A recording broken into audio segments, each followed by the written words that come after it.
Hello and welcome back to study with Saurabh YouTube channel. आज के इस वीडियो में हम बिहार विधान परिषद असिस्टेंट का जो एग्ज़ाम हुआ था, एएसओ का जो एग्ज़ाम हुआ था 1 अक्टूबर 2023 के, तो ये सबसे लेटेस्ट पेपर है जो कि बिहार जो विधानसभा है उसके एग्ज़ाम के लिए काफ़ी इंपॉर्टेंट होगा। इसी से आपको एक अनुमान लगेगा कि जो प्रीवियस ईयर के जो क्वेश्चंस है वो कैसे पूछे जाते हैं, चाहे वो विधान परिषद हो या फिर विधानसभा हो। तो जो विधान परिषद में सिलेबस था वही सिलेबस बिहार विधानसभा का भी था। तो चलिए बिना देर किए वीडियो की शुरुआत करते हैं। तो पहले क्वेश्चन से हम देखते हैं कि सबसे पहले पूछ रहा है कि डीएनए बारकोडिंग किसके लिए टूल है। यहाँ हिंदी इंग्लिश दोनों दी गई है। तो डीएनए बारकोडिंग जो है वो किसके लिए टूल है ये आपसे पूछ रहा है। तो पहला पूछ रहा है कि assess the age of a plant और एनिमल। तो प्लांट और एनिमल के एज डिटेक्ट करने के लिए डीएनए का यूज थोड़ी होता है। डीएनए का यूज तो जेनेटिक मटेरियल जो इसका होता है जिन, तो वो इसके लिए तो नहीं होता है, वो उसकी पहचान के लिए हो सकता है, ना कि एज डिटर्मिनेशन के लिए। एज डिटर्मिनेशन के लिए तो कैम्बियन होता है प्लांट में, और जो एनिमल है उसके लिए कार्बन डेटिंग किया जाता है, लेकिन डीएनए तो नहीं यूज होता है। उसके बाद है distinguish the among species that look alike. एक जैसे लगने वाले जो जीव होते हैं उनमें ये डिफरेंस दिखाता है। तो हाँ, ये तो सही हो जाएगा। डिफरेंस तो डीएनए के कारण ही आता है, जो जिन है उसी के कारण आता है। इट आइडेंटिफाई अनडिजायरेबल एनिमल और plant material in processed food. तो ये भी सही है। जो प्रसंस्कृत जो खाद्य पदार्थ है उसको जो अवांछित जो प्राणी है, पादप है, उसको आइडेंटिफाई करता है। तो ये भी सही है। तो इसका जो आंसर हो जाएगा ऑप्शन नंबर डी, इसका आंसर बनेगा। तो इसका ऑप्शन नंबर डी होगा। तो आप देख सकते हो कि जो प्रश्न है थोड़े बढ़िया लेवल के हैं, अच्छे लेवल के प्रश्न है। तो इसका जो आप हिंदी में भी देख सकते हो, इसका जो आंसर होगा 2 और 3 सही होगा। 2 और 3 सही होगा। जो नेक्स्ट हमारा क्वेश्चन यहाँ से बनता है, नेक्स्ट पूछ रहा है आपसे कि ऑक्सीकरण एक प्रक्रिया है जिसमें शामिल होता है। Oxidation is a process which involve, क्या होता है। तो इलेक्ट्रॉन की हानि होती है, इलेक्ट्रॉन का लाभ होता है। इलेक्ट्रॉन का लाभ होता है, ऑक्सीजन का लाभ होता है, उसके बाद इलेक्ट्रॉन का लाभ होता है, या फिर ऑक्सीजन की हानि होती है। तो यहाँ से इलेक्ट्रॉन की हानि होती है। जब भी ऑक्सीडेशन होता है तो इलेक्ट्रॉन की हानि होती है और ऑक्सीजन का लाभ होता है। ठीक है, इलेक्ट्रॉन की हानि होती है और ऑक्सीजन का लाभ होता है। तो ऑप्शन नंबर ए और 2 दोनों सही है। तो ऑप्शन नंबर जो ए है ये हमारा यहाँ से आंसर बन जाएगा, ऑप्शन नंबर ए। नेक्स्ट जो क्वेश्चन है, तीसरा नंबर का क्वेश्चन है, वो पूछ रहा है कि which one of the following can not be unit of frequency of A sound wave. जो साउंड वेव की फ्रीक्वेंसी है, ध्वनि तरंग की जो आवृत्ति है, वो क्या नहीं है इनमें से। ठीक है, क्या नहीं है। तो हर्ट्ज जो होता है वो उसकी आवृत्ति होती है, जो ध्वनि तरंग जो होती है उसकी आवृत्ति होती है। ठीक है, ध्वनि तरंग की आवृत्ति होती है। उसके बाद जो आप जानते हैं कि फ्रीक्वेंसी बराबर 1/t होता है। फ्रीक्वेंसी बराबर 1/t होता है। तो जब भी टी आ जाएगा तो सेकंड हो ही जाएगा और मिनट हो ही जाएगा।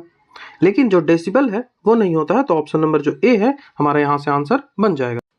ठीक है, तो यहाँ से आंसर ऑप्शन नंबर ए बनेगा, आपको देखना है।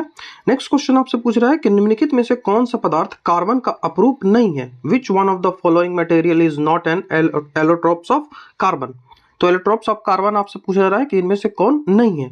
तो हीरा तो है, आप जानते हैं, ग्राफीन भी है, फ्लोरीन भी है, लेकिन फ्लाई एश जो जलने के बाद जो बचता है वो आप देखते होंगे कि उजला हो जाता है, उजला हो जाता है। तो वो तो काला नहीं हुआ। जब काला नहीं हुआ तो समानता है, आप ऐसे भी कर सकते हो कि ऑप्शन नंबर सी ही इसका सही होगा, फ्लाई एश। तो इसका जो आंसर होगा वो फ्लाई एश होगा। अब नेक्स्ट जो है वो 5वां नंबर का सवाल है कि मधुमक्खियों की भाषा पहचान करने के लिए नोबेल पुरस्कार किसे दिया गया था। The Nobel prize for deciphering the language of bee was awarded to, ये किसको दिया गया था। तो एच.सी. खुराना को तो नहीं दिया गया था। ये तो आप आराम से छाट लोगे। सबसे अच्छा तरीका होता है जब भी आपसे टफ सवाल पूछे जाए तो आप ऑप्शंस को छाटें। तो ये तो नहीं होगा। अब ये जो तीनों हैं इनका नाम आपने नहीं सुना होगा। तो एक तो आपने छाट दिया, तो आप बस आपको ये तीनों ही बचता है। तो यहाँ से जो है फ्रिसक, आपने पढ़ा भी होगा, कई सारे प्रीवियस ईयर में क्वेश्चन ये पूछा गया है। तो केवी जो फ्रिसक है वही इसका आंसर हो जाएगा। ऑप्शन नंबर जो बी है यहाँ से आंसर बनेगा। जो नेक्स्ट क्वेश्चन है, 6 नंबर क्वेश्चन है कि जो यदि कोई प्रकाश किरण विरल माध्यम से सघन माध्यम में शून्य आपतन कोण पर प्रवेश करती है तो वह क्या होगा। आपसे पूछा जा रहा है कि एक प्रकाश किरण है, ऐसे है, अब सघन माध्यम है, यहाँ पे रेयर मीडियम है, यहाँ पे डेंस मीडियम है। तो सघन माध्यम से विरल माध्यम में पहुंचता है। सघन माध्यम से विरल माध्यम में जो शून्य आपतन कोण है, ये वाला जो है यदि इसको मिरर मान लें तो यहाँ से प्रवेश करता है, ये जो है ना यहीं से प्रवेश कर जा रहा है, तो यहाँ से जब प्रवेश करता है तो वो सीधी रह जाती है, तो ऑप्शन नंबर बी हमारा यहाँ से आंसर बन जाएगा, वो सीधी रह जाएगी। अब 7वें नंबर क्वेश्चन पे बात करते हैं। तो 7वें नंबर क्वेश्चन का है कि रिसर्पिन का उपयोग जो है वो किसके लिए किया जाता है? रिसर्पिन इज यूज्ड टू, तो ये रिड्यूस हाई ब्लड प्रेशर, उच्च रक्तचाप को कम करने के लिए यूज किया जाता है, तो यहाँ से ऑप्शन नंबर जो ए है हमारा आंसर बन जाएगा, ऑप्शन नंबर ए। ठीक है, अब नेक्स्ट क्वेश्चन 8th नंबर है कि 8वां नंबर का सवाल है कि निम्नलिखित तत्व समूहों में से कौन सा एक है जो पृथ्वी पर जीवन की उत्पत्ति के लिए मूलतः उत्तरदायी है? पृथ्वी पर जो जीवन की उत्पत्ति हुई उसमें कौन सा जो जरूरी है, जीवन की उत्पत्ति इसी कारण से हुई? तो कार्बन तो है ही, हाइड्रोजन और नाइट्रोजन। नाइट्रोजन आप जो वायुमंडल हमारा है उसमें 78% है, ये आप जानते भी होंगे, तो ऑप्शन नंबर बी हमारा यहाँ से आंसर बन जाएगा, तो 8th नंबर का ऑप्शन नंबर बी है। आपसे जो 9th नंबर का सवाल पूछ रहा है कि which of the following is used by the computed tomography employed for visualization of internal structure of human body. Human body के इंटरनल स्ट्रक्चर को जानने के लिए जो टोमोग्राफी की जाती है उसमें कौन सा जो वेव है वो यूज किया जाता है? X ray, sound wave, magnetic resonance या फिर रेडियो आइसोटोप? तो इसका आंसर जो होगा वो एक्सरे यूज किया जाता है, तो ऑप्शन नंबर ए है हमारा यहाँ से आंसर बन जाएगा, ऑप्शन नंबर ए। ठीक है, आप यहाँ से हिंदी में भी देख सकते हो। नेक्स्ट जो सवाल है आपसे पूछ रहा है कि कुल आंतरिक परिवर्तन होता है जब प्रकाश, टोटल इंटरनल रिफ्रैक्शन है TIR जो होता है वो कहाँ होता है? तो जब हीरे से कांच में जब प्रवेश करता है तो टोटल इंटरनल रिफ्रैक्शन होता है, तो ऑप्शन नंबर ए हमारा यहाँ से आंसर बन जाएगा। हीरे में चमक भी होती है, आप जानते होंगे कि टोटल इंटरनल रिफ्रैक्शन के ही कारण होती है। जो नेक्स्ट सवाल है पूछ रहा है कि किसी धावक को दौड़ने के बाद उरुपेशी sprinter feel cramps and pain in the tight muscles after run. दौड़ने के बाद उसको मसल्स में पेन होता है, ये किसके कारण होता है? तो ये लैक्टिक एसिड के कारण होता है, ये आप जानते भी होंगे, ऑप्शन नंबर ए हमारा यहाँ से आंसर बन जाएगा, लैक्टिक एसिड के कारण। अब 12वां नंबर का सवाल आपसे पूछ रहा है कि यकृत द्वारा स्रावित पित्त के संबंध में निम्नलिखित में से कौन सा कथन जो है वो सही नहीं है? विच of the statement is not correct regarding जो बाइल जूस सेक्रेटेड फ्रॉम जो लीवर? ठीक है, तो ये पूछ रहा है, तो इसमें जो पित्त में लिपिड को पाचन के लिए एंजाइम होता है, जो ये जो बाइल जूस होता है इसमें लिपिडों के पाचन के लिए जो लिपिड्स होते हैं उनके पाचन के लिए एंजाइम होता है, तो ये तो सही है, ये तो गलत नहीं होगा। उसके बाद है कि पित्त वसाओं में पायसीकरण में सहायक होता है। जो पित्त होता है, जो बाइल होता है, ये इमल्सिफिकेशन ऑफ फैट करता है, इसमें वो सहायता करता है इमल्सिफिकेशन ऑफ फैट में, तो ये सही हो जाएगा। पित्त जो है वो वसाओं के पायसीकरण में सहायता करता है। नेक्स्ट जो है कि पित्त अमाशय से आने वाले खाद्य के अम्लीय pH को उदासीन कर देता है, यही गलत हो जाएगा, क्योंकि जो पित्त होता है उदासीन नहीं करता है, उसको वो बेसिक मीडियम में बना देता है, क्षारीय कर देता है, तो ये उदासीन जो है ये गलत हो जाएगा।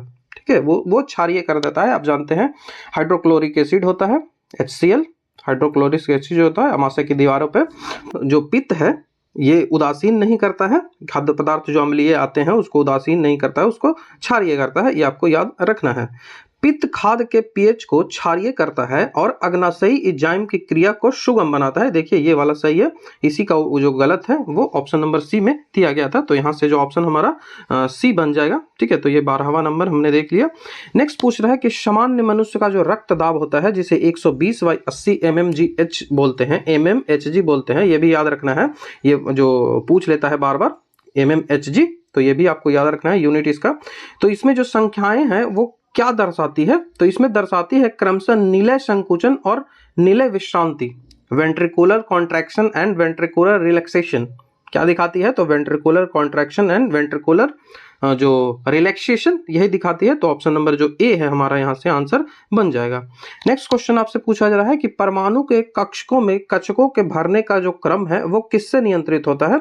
तो कई सारे रूल्स होते हैं जो कक्ष को भरने के होते हैं, जैसे ये ऐसा भी रूल आपने पढ़ा होगा 12th में कि इस तरह से एक कक्ष भरता है। ठीक है, ऐसे बनाया जाता है, ऐसे भरता है, फिर ऐसे भरता है।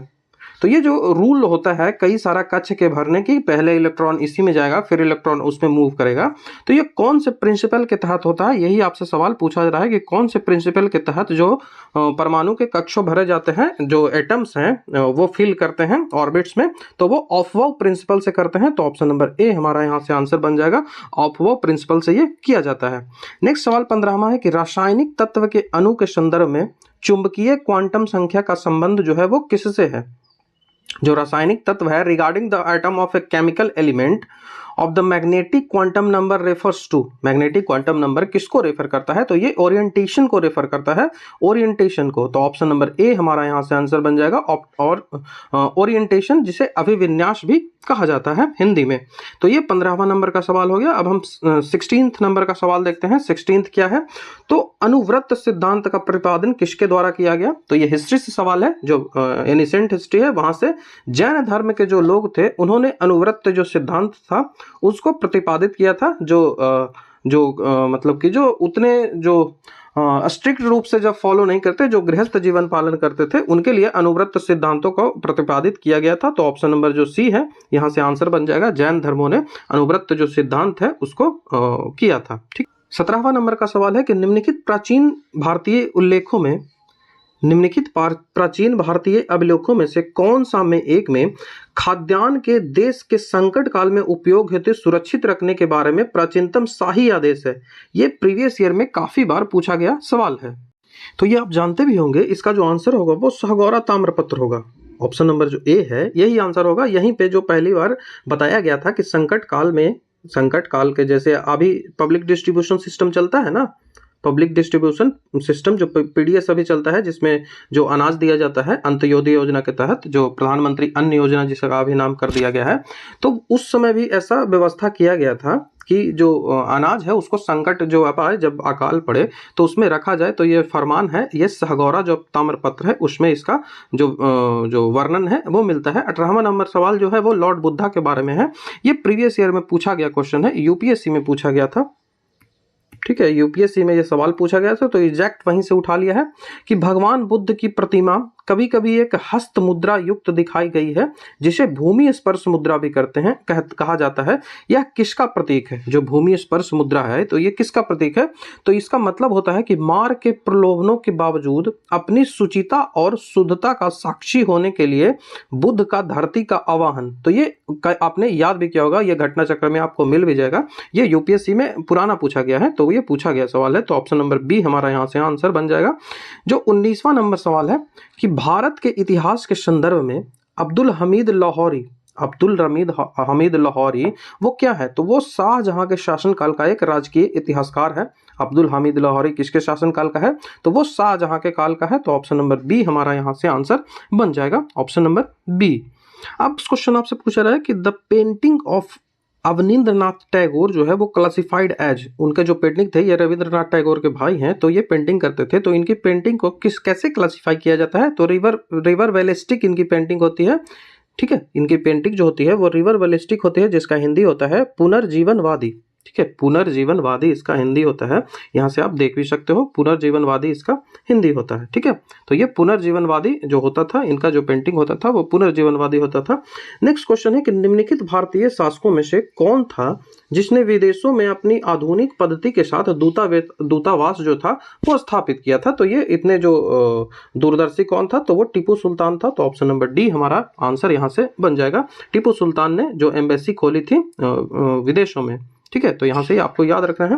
नेक्स्ट सवाल है कि कांग्रेस पार्टी के कट्टरपंथी नेताओं के समूह के प्रमुख नेताओं में से एक जवाहरलाल नेहरू ने इंडिपेंडेंस फॉर इंडिया लीग की स्थापना 1928 में निम्नलिखित में से किसके विरोध में की थी। तो आपका ऑप्शन है वित्त आयोग, तो उस समय तो कोई वित्त आयोग था नहीं। नेहरू रिपोर्ट 1928 में आई थी, राष्ट्रीय विकास परिषद और फिर भारतीय संविधान। तो भारतीय संविधान के विरोध में तो वो रहेंगे नहीं। राष्ट्रीय विकास परिषद जो है वो काफी बाद में आई थी, मतलब आजादी के बाद 1950 के बाद आई थी, तो ये भी आंसर नहीं होगा। तो आप देखिए कितनी आसानी से आपने छाट दिया कि नेहरू रिपोर्ट ही इसका आंसर होगा। तो ऑप्शन नंबर सी हमारा यहाँ से आंसर बन जाएगा। तो यदि आपको आएगा भी नहीं तो आप ऑप्शन को एलिमिनेट करके आसानी से बना सकते हो। नेक्स्ट सवाल है कि बी आर अम्बेडकर का संविधान सभा में निर्वाचन हुआ था। जो भीमराव अंबेडकर है उनका संविधान सभा में निर्वाचन हुआ था कहाँ से? तो उनका निर्वाचन सबसे पहले तो पश्चिम बंगाल से हुआ था संविधान सभा में। तो यहाँ से तो संविधान सभा में निर्वाचन पूछा जा रहा है, तो यही आंसर बनेगा, यही आंसर बनना चाहिए कि पश्चिम बंगाल से हुआ था। लेकिन जब भारत आज़ाद हुआ, जब भारत आज़ाद हो गया तो संविधान सभा तो बनी थी भारत की आज़ादी से पहले, संविधान सभा भारत की आज़ादी से पहले बनी थी। लेकिन भारत तो जो आज़ाद हुआ था तो उसके बाद जो पाकिस्तान डिवाइड हो गया, पाकिस्तान में डिवाइड हो गया, पाकिस्तान और भारत जो है वो अलग अलग हो गया। तो जब पाकिस्तान अलग हो गया तो पश्चिम बंगाल जो चला गया वो पाकिस्तान में चला गया, जिसे पूर्वी पाकिस्तान बोला जाता था। तो इनको समस्या हो गई कि अब क्या किया जाए, तो इनको फिर से एक यहाँ से खड़ा किया गया, कहाँ से? तो बम्बई प्रेसिडेंसी से। तो यदि आपको बाद में पूछा जाए, आफ्टर आज़ादी पूछा जाए, तो बम्बई प्रेसिडेंसी होगा। लेकिन यदि संविधान सभा के समय की बात की जाए तो जो पश्चिम बंगाल ही होगा। तो ऑप्शन नंबर ए हमारा यहाँ से आंसर बनेगा, ना कि ऑप्शन नंबर बी। तो इसको आपको याद रखना है। नेक्स्ट क्वेश्चन है कि बिहार के किस वकील ने असहयोग आंदोलन के समय अपनी जो वकालत है वो छोड़ दी थी? तो बिहार के किस वकील ने छोड़ी थी? तो वो राजेंद्र प्रसाद, जो कि भारत के राष्ट्रपति भी बने थे। तो ऑप्शन नंबर बी हमारा यहाँ से आंसर बन जाएगा। जो नेक्स्ट सवाल है कि निम्नलिखित में से किसने अप्रैल 1930 में नमक कानून को तोड़ने के लिए तंजौर तट पर एक मार्च का आयोजन किया था? तो जब सविनय अवज्ञा आंदोलन चल रहा था, सविनय अवज्ञा आंदोलन जब चल रहा था, नमक कानून को तोड़ने के लिए जब गांधी जी ने अपना आंदोलन चलाया था, दांडी मार्च किया था, तो उस समय उससे प्रभावित होकर कई सारे जो क्षेत्र थे वहाँ अलग अलग हुआ करता था, आंदोलन जो है वो अपने तरीके से हुआ करता था।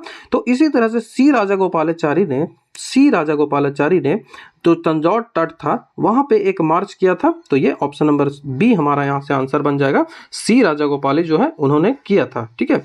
जो नेक्स्ट सवाल हमारा से है यहाँ से है कि रेडियो तरंगे के विक्षेपण के लिए वायुमंडल के निम्नलिखित स्तरों में से कौन सा स्तर उत्तरदायी होता है? जो कौन रिस्पॉन्सिबल होता है, जो रेडियो जो वेव है उनको डिफ्लेक्शन के लिए कौन जो है वो उत्तरदायी होता है, कौन रिस्पॉन्सिबल होता है? तो ये आयनोस्फीयर होता है, आयन मंडल जो होता है वो इसके लिए रिस्पॉन्सिबल होता है। तो ऑप्शन नंबर डी हमारा यहाँ से आंसर बन जाएगा। इधर 27 नंबर क्वेश्चन की बात करें तो 27 नंबर क्वेश्चन ज्योग्राफी से और थोड़ा सा कंसेप्चुअल सवाल है। इस सब चीज़ों को यदि आप जान लेते हो तो आप आसानी से इन सब जो थोड़ा सा भी कंसेप्ट आपको पता होगा तो आप आसानी से इनको कर लोगे।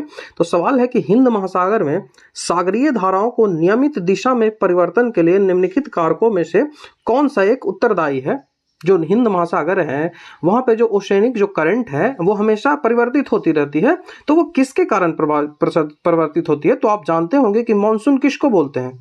मॉनसून बोलते हैं कि जब मौसम में परिवर्तन के साथ जब हवाओं में परिवर्तन आ जाए, जैसे भारत की जलवायु कैसी है तो मॉनसून ही है। तो आप जानते होंगे कि पहले तो दक्षिण पश्चिमी मॉनसून भारत में इंटर करती है, ऐसे हिंद महासागर से इंटर करती है, और एक उत्तर पूर्वी मानसून भी गिरती है, उत्तर पूर्वी मानसून भी गिरती है। तो जैसे जैसे मौसम में परिवर्तन आता है, जब हवाओं की दिशा में परिवर्तन आता है तो उसे मानसूनी प्रवाह बोलते हैं।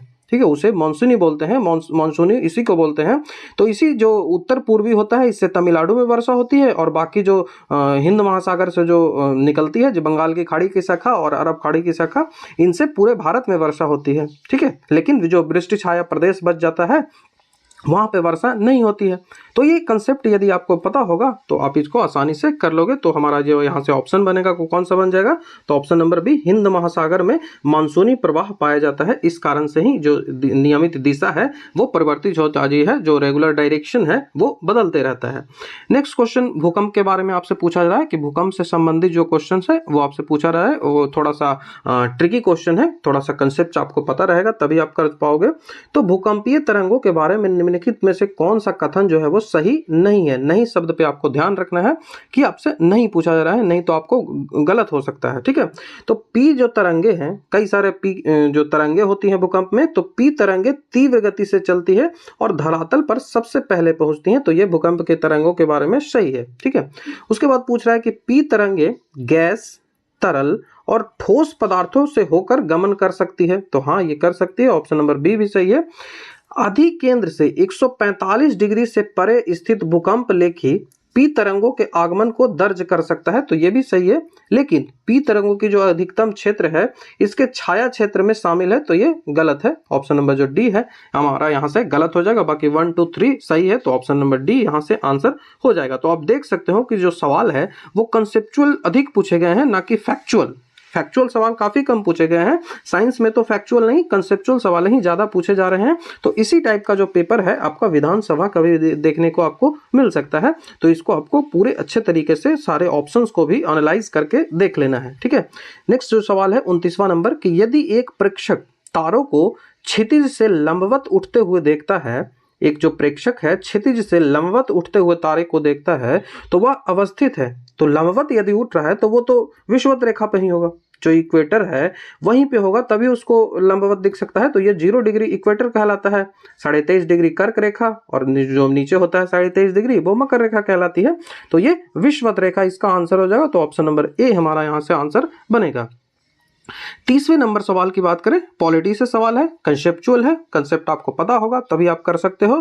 संविधान के 42वें संविधान संशोधन द्वारा निम्नलिखित में से कौन सा सिद्धांत है वो राज्य के नीति निर्देशक तत्वों में जोड़ा गया। आपसे पूछा जा रहा है कि डीपीएसपी में, डायरेक्टिव प्रिंसिपल ऑफ जो स्टेट है, उसमें 42वें संविधान संशोधन के द्वारा 4 प्रावधानों को जोड़े गए थे। चारों के चारों प्रावधान आपको याद होने चाहिए और आपने पढ़ा भी होगा। तो 4 प्रावधान इसमें जोड़े गए थे। तो इसमें से कौन सा है जो यहाँ पे दिया गया है, आपको ऑप्शन में कौन सा है वो यहाँ पे दिया गया है। तो यहाँ पे उद्योगों के प्रबंधन में कामगारों की सहभागिता है, वो इसी संविधान संशोधन के तहत जोड़ा गया था। तो यहाँ से ऑप्शन नंबर बी हमारा आंसर बन जाएगा। आप जब इसको देखोगे, ये जो उद्योगों के प्रबंधन में जो कामगारों की सहभागिता है, इसको यदि देखोगे तो ये कौन से आर्टिकल में आता है, तो ये 43 जो आर्टिकल आता है 43 के ए में आता है, मतलब 43 के क में ये आता है। तो ये जो प्रावधान है वो जोड़ा गया था किससे, तो 42वें संविधान संशोधन से। 42वें संविधान संशोधन में डीपीएसपी में कई सारे सुधार किए गए थे। जो डीपीएसपी के 4, मैंने जैसे बताया ना, 4 जगह सुधार किए गए।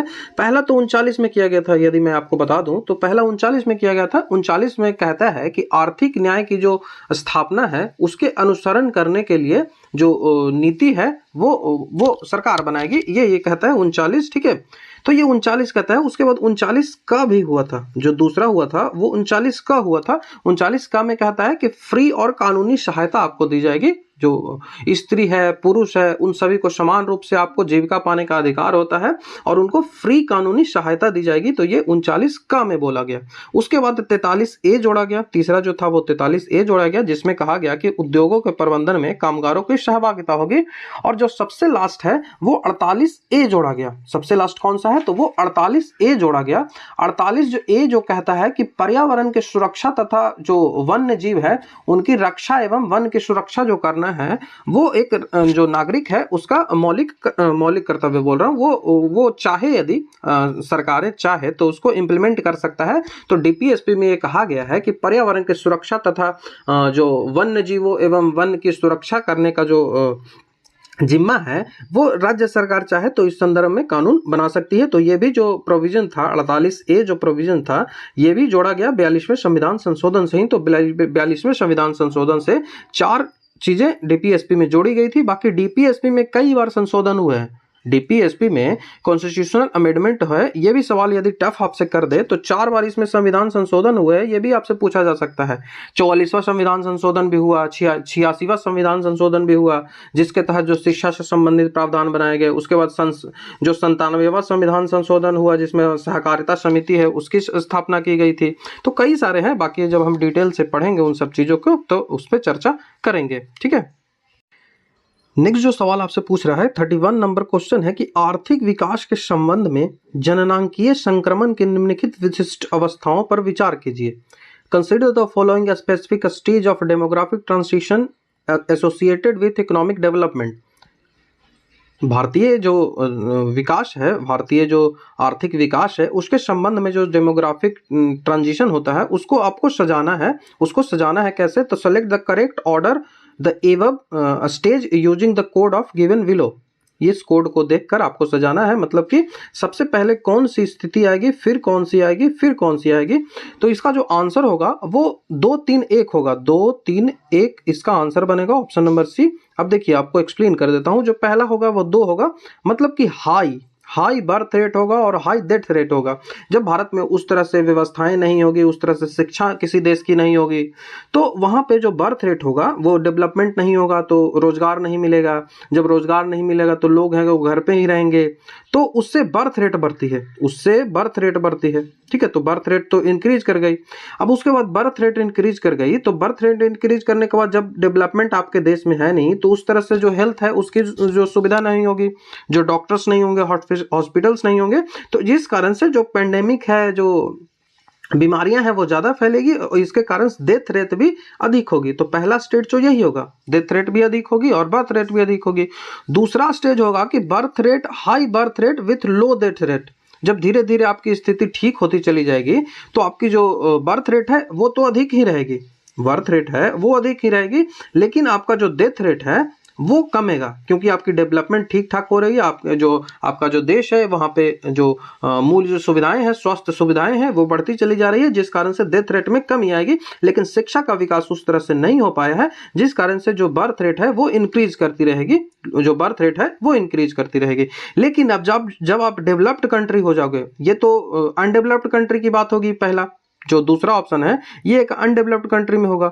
लेकिन जब दूसरी स्थिति हो गया वो डेवलपिंग कंट्री में होगा, और जो तीसरी स्थिति होगा, तीसरी जो स्थिति होगा, जो कोई भी कंट्री डेवलप्ड हो जाएगा तो ये तीसरी स्थिति होगी, एक डेवलप्ड कंट्री की स्थिति होगी कि वहां पे एक तो लो बर्थ रेट होगा, जो बर्थ रेट होगा वो भी लो होगा, क्योंकि वहाँ की शिक्षा व्यवस्था अच्छी हो गई है और उनको पता है कि जो जनसंख्या जो है वो कम होनी चाहिए, जिससे जो संसाधनों पे लोड कम पड़े। जो हमारी संसाधन है वो तो सीमित है, तो उन पे जो भार है उन पे भार कम पड़ना चाहिए, जिस कारण से जनसंख्या का जो रेट है वो कम होना चाहिए। तो ये तो कम हो गया। अब उसके बाद बर्थ रेट कम हो गया, लेकिन हमारी जो व्यवस्था है, स्वास्थ्य सुविधाएं हैं, वो बढ़ती चली गई, सारी चीजें हमने बढ़ती चली गई, जिस कारण से जो डेथ रेट है वो कम जाएगा। ठीक है, तो बर्थ रेट भी कमेगा और डेथ रेट भी कमेगा।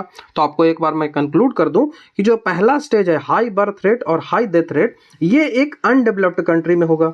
उसके बाद हाई बर्थ रेट और लो डेथ रेट ये डेवलपिंग कंट्री में होगा। उसके बाद लो बर्थ रेट और लो डेथ रेट ये कहाँ पे हो जाएगा, तो ये एक जो डेवलप्ड कंट्री है वहां की ये स्थिति होगी। तो सामान्यतः आर्थिक विकास में यही चीजें होती है। ठीक है, तो इसका क्रम मैंने उसको हिंदी में भी दिखा दिया है। अब 32 नंबर का सवाल देखते हैं कि 32 नंबर का सवाल क्या कहता है। तो इसको देख लीजिए कि संसार के सार्वजनिक महत्वपूर्ण मत्स्य क्षेत्रों के उन क्षेत्रों में पाया जाता है जहां, आपसे पूछा जा रहा है कि सबसे ज्यादा मोस्ट इंपॉर्टेंट फिशिंग ग्राउंड जो है वो कहां पाया जाता है, किस रीजन में भारत के पाया जाता है। तो आप भी जानते होंगे कि जहां गर्म जलधारा, ठीक है, जहां हॉट जो जलधारा है वो जाकर मतलब कि जो गर्म जलधारा है वो शीत जलधारा से जहां मिलती है वहीं पे ये होगा। तो गर्म जलधारा जो warm and cold ocean current है वो जहां पे मिलती है सबसे ज्यादा, वहीं पे जो मछली है, वो मछली का जो रोजगार है वो देखने को मिलेगा। मछली सबसे ज्यादा प्रचुर मात्रा में वहीं मिलेगी। तो ऑप्शन नंबर सी हमारा यहां से आंसर बनेगा। तो 32 नंबर का ऑप्शन सी यहां से आंसर बनेगा। अब 33वां नंबर का सवाल हम डिस्कस करते हैं कि 33 नंबर का सवाल क्या कह रहा है। तो 33 बोल रहा है कि अक्सर समाचारों में सुनाई देने वाला शब्द लिवैट जो है वो मोटे तौर पर निम्नलिखित में से किस क्षेत्र से संगत है। जो लिवैट शब्द है वो क्या दिखाता है। ये जो लिवैट शब्द आपको देखने को मिलता है, ये लिवैट शब्द हमेशा आप समाचारों में सुनते रहते हैं, तो ये प्रीवियस ईयर में पूछा गया क्वेश्चन है। आपको जो भी चीजें यहाँ मिल रही है, इस जो मैं अपने एनालाइज अपना जितना मैंने प्रीवियस ईयर देखा है उसके अनुसार जो मैं बता पा रहा हूँ, ये जो सारे के सारे जो क्वेश्चंस है लगभग प्रीवियस ईयर में कहीं ना कहीं पूछे गए हैं। खास करके पीएससी के एग्जाम में, मतलब पब्लिक सर्विस कमीशन के एग्जाम में, स्टेट वाला या फिर यूपीएससी के एग्जाम में ये सब सवालें पूछी गई। तो आपसे पूछा जा रहा है कि लिवैट जो है वो किससे संबंधित है। तो लिवैट जो पूर्वी भूमध्य सागरीय तट के आसपास का जो क्षेत्र है वो लिवैट कहलाता है। जैसे इसको यदि आप अफ्रीका मान लें, यदि अफ्रीका है तो इधर से आएगा यूरोप, इधर से आएगा यूरोप, तो ये अफ्रीका और ये यूरोप है। और यहीं पे भूमध्य सागर आपको देखने को मिलेगा, ये मेडिटेरियन सी होगा, ये मेडिटेरियन सी होगा। तो मेडिटेरियन सी के पूर्व में आप जाएंगे, मेडिटेरियन सी के आप ईस्ट में यदि जाएंगे तो वहां पे आपको इजिप्ट मिलेगा। जो इजिप्ट है जिसे मिस्र कहा जाता है, यहीं पे आपको जो थोड़ा सा यदि लेफ्ट साइड में आप बढ़ेंगे तो यहाँ पे मैप आप देख लेंगे खोल के तो आपको इजीली समझ में आएगा। थोड़ा सा लेफ्ट में बढ़ेंगे तो वो मोरक्को कहलाएगा, जहाँ का इब्न बतूता था, तो मोरक्को वो हो गया।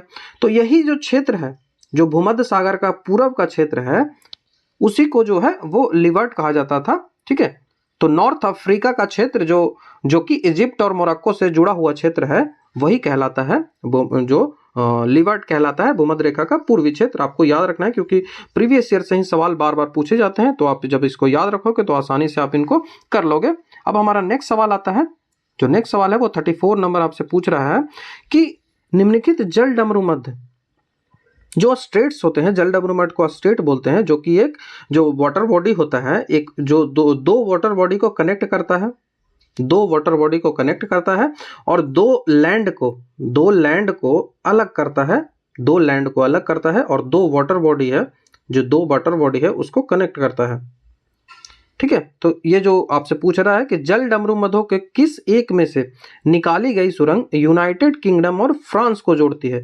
तो आप जब मैप को देखोगे तो आपको मैप में पता चलेगा कि यहाँ पे यदि कहीं यूनाइटेड किंगडम है तो यहाँ से ऐसे आके जो है वो कौन सा होगा, तो ऐसे आके फ्रांस यहाँ से जुड़ेगा और ये जो बीच में समुद्र का बनेगा, तो यहीं पे एक जो बनाया गया है एक सुरंग बनाई गई है। ठीक है, और किस जल डमरू मध्य से वो सुरंग जाती है। जल डमरू मध्य कहने का अर्थ होता है, जो स्ट्रेट कहने का अर्थ होता है कि वहां का समुद्र का जो पानी है वो छिछला होता है, वहां का पानी ज्यादा गहरा नहीं होता है। ठीक है, आप मैप में भी जब देखोगे तो उसको पूरा ब्लू नहीं बनाया जाएगा। ये जब स्टेट के पास का क्षेत्र देखोगे तो वो पूरा ब्लू नहीं रहेगा, वो थोड़ा लाइट ब्लू रहेगा, डार्क ब्लू नहीं होगा। तो ये यही दिखाता है कि वहां का जो पानी है वो छिछला है, पानी वहां का कम है। ठीक है, वहां गहराई है वो ज्यादा नहीं है।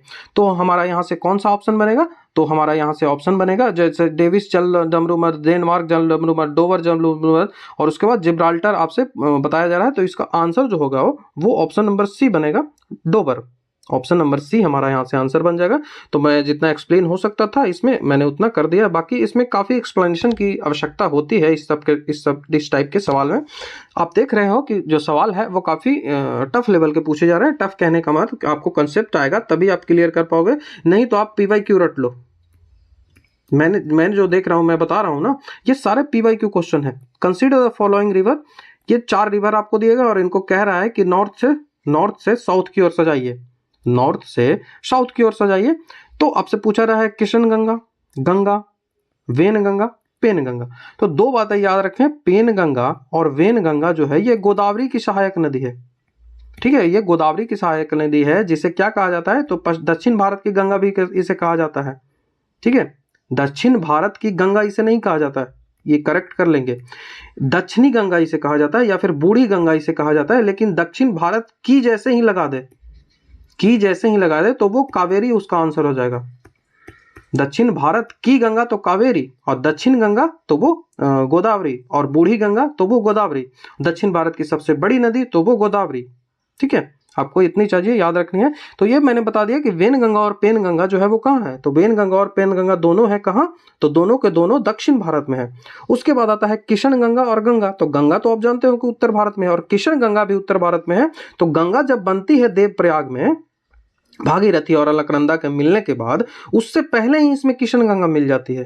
तो आप इससे आपको एक आइडिया लग गया कि किशन गंगा पहले होगी, फिर गंगा होगी और फिर जो वेन गंगा होगी और फिर जो पेन गंगा होगी। ठीक है, तो जो ऑप्शन दिया गया है 1 2 3 वही यहाँ से सही हो जाएगा। सबसे पहले आ जाएगा किशन गंगा सबसे पहले आएगा, उसके बाद गंगा आएगा, फिर बेन गंगा आएगा, फिर पेन गंगा आएगा। ये प्रीवियस ईयर में क्वेश्चन पूछा गया है। ठीक है, ये क्वेश्चन जो है वो प्रीवियस ईयर में पूछा गया है, तो आप इजीली इनको कर लोगे। अब नेक्स्ट क्वेश्चन फिर से आपको नदियां से ही पूछ रहा है कि नदियों की लंबाई का अवरोहण क्रम में गोदावरी, महानदी, नर्मदा व तापी का सही अनुक्रम दिखाए डिसेंडिंग ऑर्डर में। ठीक है, लंबाई में कमते हुए आपको दिखाना है, डिसेंडिंग ऑर्डर में दिखाना है। तो सबसे बड़ी तो गोदावरी हो जाएगी, मैंने अभी बता दिया, तो ये ऑप्शन छट जाएगा, ये ऑप्शन छट जाएगा। अब उसके बाद आपको डिसाइड करना है कि नर्मदा बड़ी है कि महानदी बड़ी है। तो महानदी उड़ीसा के आसपास है, वो बड़ी नहीं है, और नर्मदा जो है वो 1300 किलोमीटर के आसपास है, तो नर्मदा बड़ी हो जाएगी। तो ऑप्शन नंबर बी हमारा यहाँ से आंसर बन जाएगा। अब आपको तो छाटने की आवश्यकता ही नहीं पड़ेगी, तो ऑप्शन नंबर बी हमारा यहाँ से आंसर बन गया। अब नेक्स्ट सवाल 37वां नंबर का सवाल आपसे पूछा रहा है कि भारत में काली कपास मृदा की रचना है निम्नलिखित में से किसके अपक्षयन से हुई है। The black cotton soil of India has been formed due to the weathering of किसके जो अपक्षयन से हुई है, जो अपक्षयन मतलब कि जो उसमें डिलैपिडेशन हुआ है, जो अपक्षयन इसी को बोलते हैं, जर्जर हो जाना, ऐसी स्थिति जो होती है उसको, जैसे कि एक पत्थर है उस पर बार बार प्रहार किया जाए तो वो टूट टूट कर नीचे गिरता है ना, तो उसी को अपक्षयन बोलते हैं। तो ये करोड़ों वर्षों में ये स्थितियां बनती है। तो ये किसके कारण होता है, तो ये विदरी जिसे फिशर ज्वालामुखी चट्टान है इसके कारण हुआ। आप जानते हैं, मैं यदि आपको एक्सप्लेन करूं तो ये यदि अफ्रीका इसको माने, इसको यदि आप अफ्रीका मानेंगे तो भारत यहाँ कहीं है, तो भारत का शिफ्ट हुआ है वो यहीं से हुआ है, अफ्रीका से टूट के ही भारत बना है, जो कि गोंडवाना लैंड का भाग है। गोंडवाना लैंड का यह भाग है। पृथ्वी जो था वो दो पार्टों में बटा था, ऊपर वाले पार्ट को अंगारा लैंड बोलते थे, नीचे वाले पार्ट को गोंडवाना लैंड बोलते थे। तो गोंडवाना लैंड में अफ्रीका आता है, गोंडवाना लैंड में अफ्रीका आता है, यहीं से भारत जो टूटा था, भारत अफ्रीका से ही टूट के उत्तर पूर्व की ओर बढ़ता चला गया, उत्तर पूर्व की ओर ये बढ़ता चला गया। और इसी कारण से जो यहाँ पे जो टूटता है यदि कहीं, तो वो जो अंदर का जो प्रेशर होता है वो काफी अधिक होता है, जिस कारण से वो मेल्टेड होता है, मेल्टेड फॉर्म में वहाँ का सब मटेरियल होता है जिसे मैग्मा बोलते हैं, और वही जमीन पे पूरा फैल जाता है। तो वही इस जो पूरा क्षेत्र है यहाँ पे जमीन पे वही चीजें फैल गई है, ये जो मैं पूरा रेड कर रहा हूँ यहाँ पे फैल गई है। और जब फैलने के बाद इसका अपक्षयन हुआ तो वहीं से वो काली मृदा है उसका निर्माण हुआ। तो काली कपेशी जो मृदा है उसका निर्माण यहीं से हुआ। आप जानते होंगे काली कपेशी मृदा कहाँ पे पाई जाती है, तो यही क्षेत्र महाराष्ट्र वाला जो मराठा का भाग है यहीं पे ये पाई जाती है। तो ये किससे हुआ, तो ये जब जो ज्वालामुखी चट्टान है वो जब अपारदन उनका हुआ, उनका जब अपक्षयन हुआ तब ये निर्माण हुआ। तो ऑप्शन नंबर हमारा बी यहाँ से आंसर बन जाएगा। यदि 38वें नंबर सवाल की बात करें कि आचार्य विनोबा भावे के भूदान आंदोलन के प्रारंभ में निम्नलिखित स्थानों में कौन सा उससे संबंधित है। सबसे पहले जो भूदान आंदोलन स्टार्ट हुआ था वो आचार्य विनोबा भावे ने कहाँ से किया था, तो पोचमपल्ली, कई बार एग्जाम सवाल पूछा गया है। तो ऑप्शन नंबर सी हमारा यहाँ से आंसर बन जाएगा। आपको बस प्रीवियस ईयर कर लेना है, उससे अधिक कुछ नहीं आपको करना है, इतना में आपका हो जाएगा। मैं जैसा सवालों को देख रहा हूं, और ये लेटेस्ट पेपर है, 1 अक्टूबर 2023 को हुआ है। तो भारत के संविधान के निम्नलिखित में से क्या कथित है, जो इंडियन कॉन्स्टिट्यूशन है इनमें क्या कहा गया है, और इनमें सही उत्तर आपको दिखना है। ये चीजें आप ध्यान रखें कि गलत पूछ रहा है या सही पूछ रहा है। तो राष्ट्रपति संसद के किसी भी सदन का सदस्य नहीं होगा, तो ये सही है। राष्ट्रपति किसी भी सदस्य जो संसद है उसका सदस्य नहीं होता है। संसद जो है वो राष्ट्रपति और दोनों सदनों लोकसभा और राज्यसभा से मिलकर बनती है। तो हाँ सही है, तो ऑप्शन नंबर बी हमारा यहाँ से सही हो जाएगा, और 1 और 2 दोनों सही है। नेक्स्ट जो सवाल है कि निम्नलिखित कथनों पर विचार करिए, कंसीडर द फॉलोइंग स्टेटमेंट, कि भारतीय संविधान में, इंडियन जो कॉन्स्टिट्यूशन है उसमें कोई अमेंडमेंट यदि लाना है, कोई संशोधन आपको लाना है, तो उसका उपक्रम क्या होगा, उसका जो ये इनिशिएटेड किसके बाद किया जाएगा, इंग्लिश पढ़ें थोड़ा सा क्लियर होगा। An amendment to the constitution of India can be initiated by, ये किसके द्वारा इनिशिएट किया जा सकता है, लोकसभा के द्वारा, राज्यसभा के द्वारा, स्टेट लेजिस्लेटर्स के द्वारा, या फिर प्रेसिडेंट के द्वारा। तो इसको सबसे पहले आप छाटिए, उसके बाद मैं एक्सप्लेन करूंगा। तो स्टेट तो नहीं होगा, 3 कभी नहीं हो सकता। तो सबसे पहले तो आप 3 को छाटिए, 3 जहां जहां है, तो 3 यहाँ है, 3 यहाँ है। अब आपको बचा कि या तो लोकसभा होगा या तो राज्यसभा होगा, तो यहाँ लोकसभा भी दिया गया है। तो इनिशिएट तो लोकसभा से किया जा सकता है, लेकिन अमेंडमेंट का जो बिल है वो कहीं से लाया जा सकता है। The amendment process is initiated by introducing A bill in any of 2 houses of parliament. कोई भी हाउस पार्लियामेंट का हो, चाहे वो राज्यसभा हो चाहे वो लोकसभा हो, उनसे वो लाया जा सकता है, ना कि स्टेट लेजिस्लेटिव में तो ला ही नहीं जा सकता है। ठीक है, तो ये लोकसभा के द्वारा भी लाया जा सकता है, राज्यसभा के द्वारा भी लाया जा सकता है। तो इसका ऑप्शन मेरे हिसाब से तो ऑप्शन नंबर डी ही होगा, सटीक जो आंसर होगा वो ऑप्शन नंबर डी होगा। ठीक है, तो ऑप्शन नंबर डी इसका आंसर आपको करना है, ऑप्शन नंबर डी को टिक करेंगे। जो नेक्स्ट सवाल है कि the 9th schedule to the Indian constitution was added by, जो 9वीं अनुसूची भारतीय संविधान में जोड़ी गई है वो किसके द्वारा जोड़ी गई, तो ये प्रथम संविधान संशोधन, ऑप्शन नंबर बी ए हमारा यहाँ से आंसर बन जाएगा। फर्स्ट जो कॉन्स्टिट्यूशनल अमेंडमेंट हुआ था ये जोड़ा गया था। इसमें जो हुआ क्या था कि जो भारत में जो लैंडलॉर्ड थे, जो भूमि जिनके पास ज़्यादा थी, उनको भारत सरकार ने उनकी भूमि को लेकर और उसको लोगों में बांटा था। ठीक है, उनकी भूमि को छीनकर लोगों में बांटा था। तो भूमि सुधार से संबंधित जो प्रावधान था उसको 9वीं अनुसूची में इसलिए डाल दिया गया था, एक ऐसी अनुसूची बनाई गई और इसका कहा गया कि ये जुडिशियली रिव्यू के अंतर्गत नहीं आता, इसमें आप नहीं जाओगे। सुप्रीम कोर्ट आप नहीं जाओगे, उसमें कोई आपको निर्णय नहीं मिलेगा। तो इसीलिए इसको 9th शेड्यूल में डाल दिया गया था। बाकी अब अभी जो स्थिति है उसके हिसाब से उसको भी जुडिशियल रिव्यू किया जा सकता है। यदि आप 9th शेड्यूल में किसी लॉ को डालते हो फिर भी उसको जुडिशियल रिव्यू सुप्रीम कोर्ट या फिर हाई कोर्ट के द्वारा किया जा सकता है। ठीक है, मतलब कि उनका जुडिशियल रिव्यू होगा। अब which one of the following schedule of the Indian constitution listed the name of a state and specify their territory. आपसे पूछा जा रहा है कि भारत जो है उसकी टेरिटरी को, उसके जो स्टेट का नाम है, इन सब की चर्चा कौन से जो शेड्यूल है उसमें की गई है, कौन से शेड्यूल में की गई। तो फर्स्ट शेड्यूल जो भारत और इंडिया जिसे कहा गया है, तो ये पहले शेड्यूल में ही ये चर्चा हुई है। तो ऑप्शन नंबर ए हमारा यहाँ से आंसर बन जाएगा। नेक्स्ट जो क्वेश्चन पूछा जा रहा है कि निम्नलिखित में से कौन सा आयोग जो है वो भारत के संविधान के एक अनुच्छेद के अंतर्गत सुस्पष्ट उपबंध के पालन करने के लिए गठित किया गया है।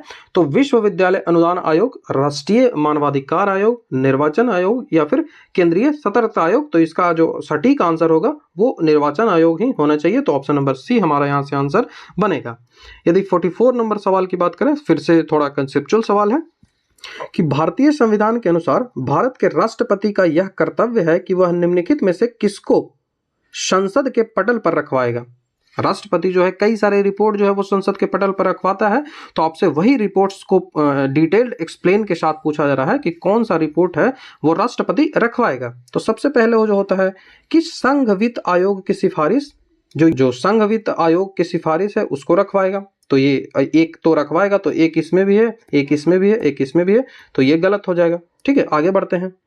अगला जो सवाल है कि लोक लेखा समिति के प्रतिवेदन को, तो लोक लेखा समिति का जो प्रतिवेदन है उसको रखवाएगा। लेखा समिति का जो प्रतिवेदन होता है उसको प्रेसिडेंट नहीं रखवाता, उसको प्रेसिडेंट नहीं रखवाता। तो दूसरा तो गलत हो जाएगा। तो दूसरा कहाँ कहाँ है, दूसरा यहाँ है, तो ये गलत हो गया। अब यहाँ से बचता है कि या तो एक होगा, या तो एक होगा या फिर 1, 3, 4 होगा। आगे पढ़ते हैं। नियंत्रण महालेखा परीक्षक का जो प्रतिवेदन होता है, कंट्रोलर एंड ऑडिटर जनरल का जो रिपोर्ट होता है उसको कौन रखवाता है, तो राष्ट्रपति ही रखवाता है। तो 3 यहाँ से सही हो जाएगा। तो 1 भी सही हो गया, 3 भी सही होगा, तो 4 तो ऑब्वियसली सही ही होगा। तो ऑप्शन नंबर सी यहाँ से आंसर बन जाएगा। तो एक बार मैं कंक्लूड कर दूं कि भारत का जो इंडियन फिनांस आयोग होता है, इंडियन फिनांस जो कमीशन होता है उसकी सिफारिशों को राष्ट्रपति रखवाता है। उसके बाद लोक लेखा समिति का जो प्रतिवेदन है इसको राष्ट्रपति नहीं रखवाता। ये एक समिति है जो पब्लिक अकाउंट है, जो पब्लिक अकाउंट कमेटी है, जो कि एग्जामिन करता है कि इंडियन गवर्नमेंट के द्वारा जो खर्च किया जा रहा है, इंडियन गवर्नमेंट के द्वारा जो एक्सपेंडिचर किया जा रहा है वो सही तरीके से हो रहा है नहीं। ठीक है, उसके बाद नियंत्रण महालेखा परीक्षक का जो प्रतिवेदन है उसको राष्ट्रपति के द्वारा ही संसद के पटल पर रखवाया जाता है। उसके बाद राष्ट्रीय अनुसूचित जाति आयोग का जो प्रतिवेदन होता है, रिपोर्ट होता है, उसको भी राष्ट्रपति के द्वारा ही रखा जाता है। तो 1, 3 और 4 इसका सही होगा। ऑप्शन नंबर सी हमारा यहां से आंसर बनेगा।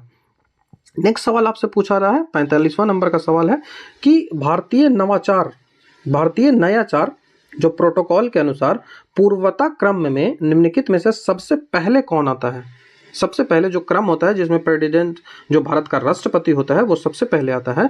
तो यहाँ पे उप प्रधानमंत्री दिया गया है, भूतपूर्व राष्ट्रपति दिया गया है, अपने राज्य में राज्यपाल दिया गया है या फिर लोकसभा का अध्यक्ष दिया गया है। तो सबसे ऊपर इन चारों में यदि बात करें तो वो ऑप्शन नंबर सी हो जाएगा। अपने राज्यों में जो राज्यपाल है वो सबसे ऊपर आएंगे, अपने राज्यों में जो राज्यपाल है वो यहाँ पे सबसे ऊपर आएंगे। और जो भारत रत्न किन्हीं को यदि मिला है तो वो 7 नंबर में आता है, 7 नंबर का ए।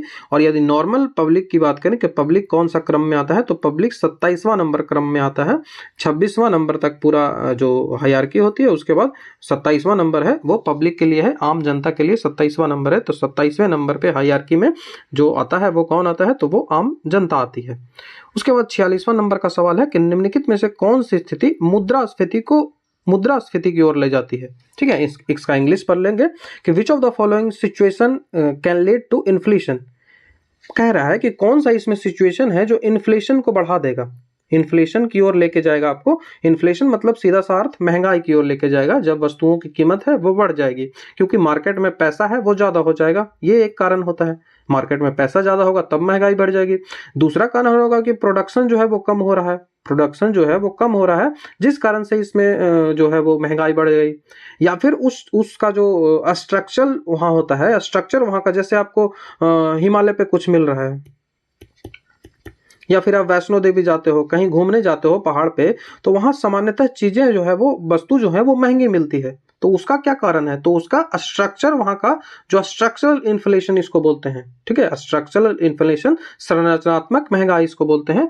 तो इन कारणों से महंगाई बढ़ती है। तो अब ऑप्शन को हम देख लेते हैं कि समग्र मांग की तीव्र वृद्धि, आपूर्ति से अधिक होना, rapid growth of aggregate demand आउटवर्डिंग सप्लाई, मतलब पूछ रहा है, आप बोल रहा है कि आपूर्ति से अधिक होना, समग्र मांग की तीव्र वृद्धि, जो मांग है वो अधिक बढ़ती जा रही है, आपकी जो डिमांड है वो बढ़ती जा रही है, लेकिन इसकी सप्लाई जो है वो कम होती जा रही है। तो मैंने वही बोला कि प्रोडक्शन जो है वो कम हो गया, सप्लाई इसकी कम हो गई, तो इस कारण से भी महंगाई बढ़ जाएगी। तो ऑप्शन नंबर ए ही हमारा यहाँ से सही आंसर बन जाएगा। तो ऑप्शन नंबर ए हमारा यहाँ से आंसर बन जाएगा। तो इकोनॉमिक्स सवाल आसान होते हैं यदि चीजों को आप समझ लेते हो।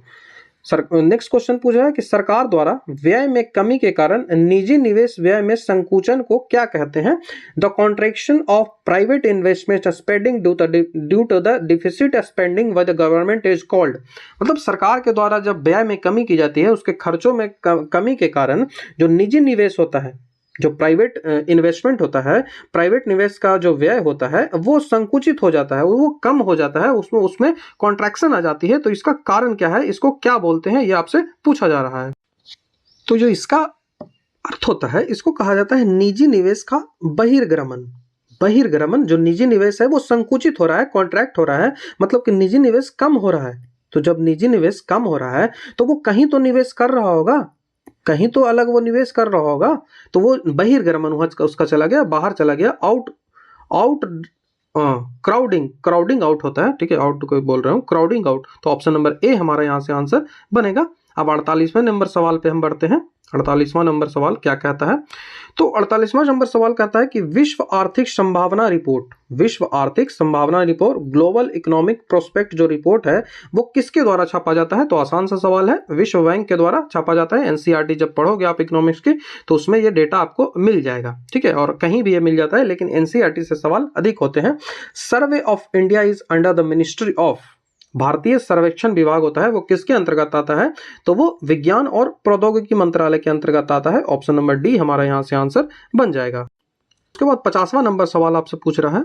50वां नंबर का जो सवाल है वो कह रहा है कि दोवोस जो है, जिसको दावोस भी बोलते हैं, जहां विश्व आर्थिक फोरम का वार्षिक सम्मेलन होता है, जो वर्ल्ड इकोनॉमिक फोरम है उसका वार्षिक सम्मेलन होता है, ये सम्मेलन, ये जो दावोस है वो कहाँ स्थित है, कौन से देश में स्थित है? तो ये स्विट्जरलैंड में स्थित है। तो ऑप्शन नंबर सी हमारा यहाँ से आंसर बन जाएगा, स्विट्जरलैंड। अब 91वां नंबर सवाल की बात करें, 51 नंबर क्वेश्चन कि where the national centre of Antarctica and ocean research in India is located, जो भारत में राष्ट्रीय अंटार्कटिक और महासागर अनुसंधान केंद्र है वो गोवा में है। आसान सा सवाल है, फैक्चुअल सवाल है। तो ऑप्शन नंबर ए हमारा यहां से आंसर बन जाएगा। नेक्स्ट सवाल पूछा है कि which of the following pair is not matched, आपको पूछा जा रहा है कि सिगमंड फ्राइड जो है वो क्या है? तो एक मनोविश्लेषण है, मनोविश्लेषण ये है, ठीक है, तो ये सही है। उसके बाद अन्ना फ्रॉयड ये बाल मनोरोगी है, तो ये भी सही है, दोनों सही है। उसके बाद मिल्टन फ्राइडमैन एक इकोनॉमिस्ट है, तो ये भी सही है। लेकिन एरिक आर जो कैंडल है ये एक साहित्यकार नहीं है, तो ऑप्शन नंबर जो डी है यहाँ से आंसर हो जाएगा। डी जो है वो सुमेलित नहीं है। तो 52 नंबर हो गया। अब 53 नंबर का सवाल को देखते हैं। तो 53 नंबर का जो सवाल है वो बहुत अच्छा एक सवाल है। यहाँ आपको कई सारे कंसेप्ट है वो सीखने को मिलेंगे। तो भारत रत्न और पद्म पुरस्कार के संबंध में निम्नलिखित में से कौन सा जो विचार है वो सही है, इसको ज्ञात करना है। और आपको जो लिखना है कि कौन सा इसमें सही नहीं है, ये देखना है कि कौन, 3 स्टेटमेंट आपको दिए गए हैं, तीनों में कौन सही नहीं है पे ध्यान देना है। तो भारत रत्न और पद्म पुरस्कार, भारत रत्न जो है और पद्म पुरस्कार है वो भारत के संविधान के अनुच्छेद 18(1) के अंतर्गत उपाधियां हैं। तो 18 के तहत उपाधियों का अंत किया गया है। तो ये 18 के तहत उपाधियां नहीं, ये सम्मान है, ठीक है। और सम्मान और उपाधि में सुप्रीम कोर्ट ने अंतर किया था, एक केस आया था सुप्रीम कोर्ट में, उसी में इस जो केस है इसमें अंतर किया गया था। वो जो केस था वो बालाजी राघवन केस था। बालाजी राघवन केस में कहा गया था कि सम्मान और उपाधि दोनों अलग अलग शब्द हैं, ठीक है, दोनों अलग अलग शब्द हैं। तो ये इसी में कहा गया था और ये 18(1) के तहत उपाधि नहीं होगा, ठीक है, 18(1) के तहत ये उपाधि नहीं होगा। भारत में 3-4 पुरस्कार आते हैं। सबसे पहले जो भारत रत्न आता है, उसके बाद 3 पद्म पुरस्कार आते हैं। नेक्स्ट है कि वर्ष 1954 में प्रारंभ किया गया पद्म पुरस्कार को केवल एक बार निलंबित किया गया है। यहाँ कहा जा रहा है कि केवल एक बार निलंबित किया जा रहा है, लेकिन यूपीएससी में ये सवाल पूछा भी था, प्रीवियस ईयर में पूछा था, शायद वहीं से इसको उठाया भी होगा। तो ये जो निलंबन है ये 2 बार हुआ है। इसका निलंबन जो है वो 2 बार हुआ है। पहला तो 1978 में जब जनता पार्टी की सरकार बनी, तब पद्म पुरस्कार और भारत रत्न दोनों को अंत कर दिया गया था। लेकिन बाद में जब इंदिरा गांधी की जब सरकार आई, तो उसने पुनः इसको स्टार्ट किया गया। बाद में जब 1992 में कई सारे PIL हुए, ठीक है, कई सारे PIL हुई, मतलब पब्लिक इंटरेस्ट लिटिगेशन दायर किया गया। कर्नाटक हाई कोर्ट में केरल हाई कोर्ट में दायर किया गया और मध्य प्रदेश हाई कोर्ट में दायर किया गया। और उसके तहत दावा किया गया कि ये जो आप दे रहे हैं पुरस्कार, ये जो पुरस्कार दे रहे हैं, ये उपाधि है या सम्मान है। इसी के तहत किया गया था कि आप तो उपाधि का अंत कह रहे हैं 18 में, लेकिन ये तो आप उपाधि दे रहे हैं। तो इसी के तहत फिर से जो कोर्ट था उसने इसको बंद कर दिया। ये जो पुरस्कार था फिर से इसको बंद कर दिया गया 92 में बंद कर दिया गया, और फिर इसे 8 माह तक यहाँ पे बंद कर दिया गया था। 8 माह तक के लिए यहाँ पे जो इन पुरस्कार हैं इन सबको बंद कर दिया गया था। तो ये तो एक बार जो निलंबन लिख रहा है ये तो सीधा सीधा गलत हो जाएगा। एक बार निलंबन नहीं, 2 बार निलंबित हुआ है, तो ये देखना है। तो पहला हो जाएगा गलत, दूसरा हो जाएगा गलत। तो पहला और दूसरा दोनों सही है, क्योंकि सही नहीं है यही हमको चूज करना है। फिर पूछ रहा है कि किसी वर्ष विशेष में भारत रत्न पुरस्कारों की अधिकतम संख्या 5 तक सीमित है। लेकिन अब आज से पहले तक जो 2024 है, इसमें भारत रत्न में 5 व्यक्तियों की घोषणा की गई है कि 5 को देंगे। लेकिन इससे पहले जहां जहां भी आप डॉक्यूमेंट्स देखोगे, ऑफिशियल डॉक्यूमेंट्स भी आप देखोगे, वहां पे 3 ही लिखा रहेगा कि मैक्सिमम 3 व्यक्ति को ही ये दिया जाता है। लेकिन इस बार भारत सरकार ने इसे 5 व्यक्तियों को दिया है। ठीक है, तो 5 व्यक्तियों तक सीमित है। ये सही है या गलत है? तो मैं तो उस हिसाब से, जो ये क्वेश्चन था उस समय के हिसाब से इसको गलत मानूंगा और इसका आंसर 1 2 3 होगा। इसका गलत मानूंगा और इसका 1 2 3 होगा। ठीक है, लेकिन अभी ये चेंज हो गया। अभी के हिसाब से ये और ये गलत है, पहला और दूसरा गलत है, और ये सही हो जाएगा क्योंकि अधिकतम 5 को अभी दिया गया है। तो इस तरह से आप इस जो क्वेश्चन है उसको सॉल्व कर सकते हैं। अब आपसे पूछ रहा है कि 54वां क्वेश्चन कि 2011 की जनगणना के अनुसार भारत के किस राज्य की आबादी जो घनत्व है, जो पॉपुलेशन डेंसिटी है, वो सबसे अधिक है? तो वो बिहार के, आप जानते भी होंगे। और यूटी में सबसे ज्यादा कितनी है? तो इसका 1100 के आसपास है, 1107 शायद है, एग्जैक्ट मुझे पता नहीं। 1100 मुझे याद नहीं, मतलब पता तो है, याद नहीं है अभी। और जो दिल्ली है यूटी में, उसका 11,000 के आसपास होता है। ठीक है, तो सबसे ज्यादा बिहार है। उसके बाद आता है who has been awarded 57th Jnanpith award. तो दामोदर मुजो को दिया गया था। तो ऑप्शन नंबर ए हमारा यहाँ से आंसर बन जाएगा। तो ये पूरे के पूरे 55 सवाल हुए, 55 सवाल हुए, जिसमें क्या क्या था? तो जीके और जीएस था। तो जीके से यहाँ पे 40 सवाल होंगे, मैंने काउंट नहीं किया है। जीके से 40 सवाल होंगे और जीएस से कितने सवाल होंगे? तो जीएस से 15 सवाल होंगे। तो इसी का रेशियो होगा। लेकिन सिलेबस में हमारा जो सिलेबस क्या है, हमारा सिलेबस है कि 30 बोल रहा हूँ, 40। उसके बाद मैथ्स और रीजनिंग है। मैथ जो रीजनिंग है वो 30 है, तो 40 30 70 हो गया। और उसके बाद जो साइंस है और मैथ्स है तो वो 30 हो गया। तो साइंस मैथ में 15 मैथ के क्वेश्चन रहेंगे और 15 जो है वो जीएस के क्वेश्चन रहेंगे। तो 40 यहाँ से 40 हो गया जीके का, 40 जीके का, 30 हो गया वो जीएस और मैथ्स का, और उसके बाद यहाँ से बच गया 30 वो रीजनिंग का हो गया। तो इस तरह से डिवाइड सिलेबस का है, ये आप जानते भी होंगे। तो उसके बाद यहाँ पे देखिए 55वां नंबर से लेकर रीजनिंग का सवाल स्टार्ट होता है। ठीक है, और उसके बाद 25 जो क्वेश्चन है रीजनिंग का सवाल यहाँ तक चला, और उसके बाद मैथ्स का सवाल आगे से स्टार्ट हो जाता है। ठीक है, तो ये रीजनिंग और मैथ दोनों आपको यहाँ पे मिल जाएंगे। देखिए 86वां नंबर सवाल से मैथ्स का सवाल स्टार्ट हो गया। इसका पीडीएफ जो है वो मैं अपने टेलीग्राम चैनल पे अपलोड कर दूंगा, तो वहां से आप इस पीडीएफ को डाउनलोड कर सकते हो। ठीक है, तो हमारा जो टेलीग्राम चैनल है वो स्टडी विद सौरभ ऑफिशियल है, जिसका लिंक आपको डिस्क्रिप्शन में मिल जाएगा। तो इस जो पेपर है इसको यदि मैं मूल्यांकन करूं, ये पेपर का लेवल कैसा था, तो मैं तो टफ मानूंगा, लेकिन मॉडरेट टू टफ मानूंगा, पूरा टफ नहीं, क्योंकि ये प्रीवियस ईयर के क्वेश्चन है। सारे के सारे जो क्वेश्चन है वो P/Q है। तो यदि आप P/Q कर लेते हो तो आपको इजीली हो जाएगा। आपको P/Q घटना चक्र से कर लेना है, जो घटना चक्र है उससे P/Q यदि आप कर लेते हो तो ये इजीली आपको हो जाएगा। ठीक है, टफ नहीं है। तो आशा करता हूँ आपको वीडियो अच्छा लगा होगा। यदि आपको वीडियो अच्छा लगता है तो आप हमारे चैनल को सब्सक्राइब, वीडियो को लाइक शेयर कमेंट जरूर कर दें। वीडियो देखने के लिए थैंक यू।